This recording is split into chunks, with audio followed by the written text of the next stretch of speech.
The CEO's voice shook as she whispered, "Please, don't make me undress," and in that frozen moment, the cold single father standing across from her realized this choice would either save his child, or destroy the last shred of his humanity. The night it began, the city lights below the glass tower looked like a sea of indifferent stars, unaware that a life-altering decision was about to be made on the 42nd floor. She was known to the world as a fearless CEO, sharp suits, sharper words, a woman who never begged. Yet now she stood trembling, her back against the cold wall, eyes glistening with something far more fragile than fear, shame mixed with desperation. "Please, don't make me undress," she said again, quieter this time, as if the walls themselves might judge her. He did not respond immediately. As head of corporate security, he had learned how to silence emotion. As a single father, he had learned how to live with pain. His name was Ethan, and everything about him felt carved from stone, his expression, his posture, even the way he breathed. The world assumed men like him were heartless, but the truth was simpler and crueler: he could not afford to feel. Not since the night his wife died and left him alone with a sick child and bills that never stopped coming. The company had been bleeding money for months, and anonymous threats had started appearing, leaks, blackmail, hints of betrayal from the highest level. Tonight, the board demanded answers. The system flagged something unusual during a routine scan, an implanted device, possibly a tracker, possibly worse. Policy was unforgiving. Verification was mandatory.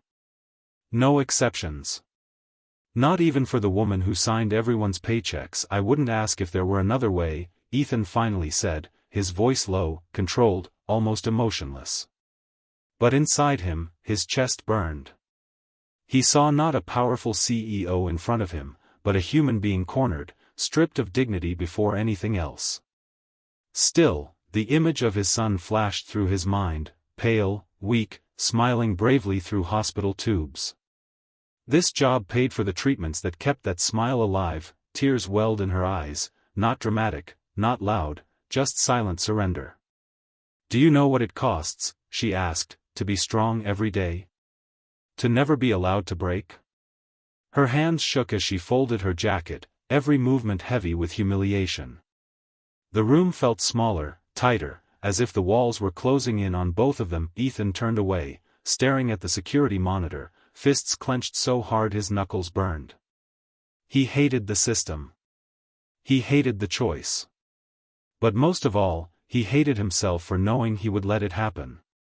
The scan revealed the truth seconds later: no implant, no betrayal, just a malfunction. She collapsed into the chair, covering her face, and for the first time, the unbreakable CEO cried. That night ended without headlines, without apology spoken aloud. But something had shifted. As Ethan walked out, he heard her whisper behind him, "I don't know if I'll ever forgive this, but I understand why you did it." And those words followed him home, echoing louder than any accusation. What neither of them knew was that this moment would bind their broken lives together, and test whether survival without compassion is worth the cost. Weeks passed, but the tension never left the building, or Ethan's heart. He avoided her office, kept interactions strictly professional, yet every time he saw her in the hallway, he felt the weight of that night pressing on his chest. She had returned to her composed self, but the armor no longer fooled him.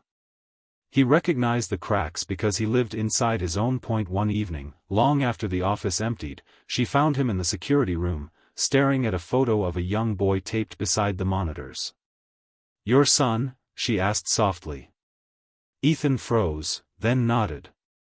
Words spilled out before he could stop them, about the illness, the treatments, the fear of losing the only family he had left. He didn't cry. He simply sounded tired in a way that came from years of carrying too much alone. She listened. Truly listened. Then she surprised him by saying, "That night, I wasn't afraid of being exposed. I was afraid of being powerless." Her voice cracked, just once. "And now I see you weren't powerful either. You were trapped." The truth between them finally breathed. She revealed the pressure she lived under, the threats she had never told anyone about, the loneliness of leadership where strength was demanded and weakness punished. Two people from opposite ends of power realized they shared the same silent enemy, a world that forces people to choose survival over kindness. Days later, everything changed. The board proposed cutting security budgets, including Ethan's position. Quietly, without announcement, she stopped it. More than that, she created a foundation within the company to support employees with sick family members, starting with Ethan's son. When he confronted her, voice tight with pride and disbelief, she said simply, "No one should be forced into choices like that again." On the day his son rang the hospital bell, signaling the end of treatment, Ethan stood beside him, tears finally falling without shame. In the crowd was the CEO, no longer distant, no longer untouchable, just a woman who had learned that strength does not come from control, but from compassion. They never spoke of that night again. They didn't need to. Its lesson lived on in everything they became afterward. Sometimes the coldest choices are made by the warmest hearts trapped by circumstance, and the true measure of humanity is not what we're forced to do, but what we choose to change afterward.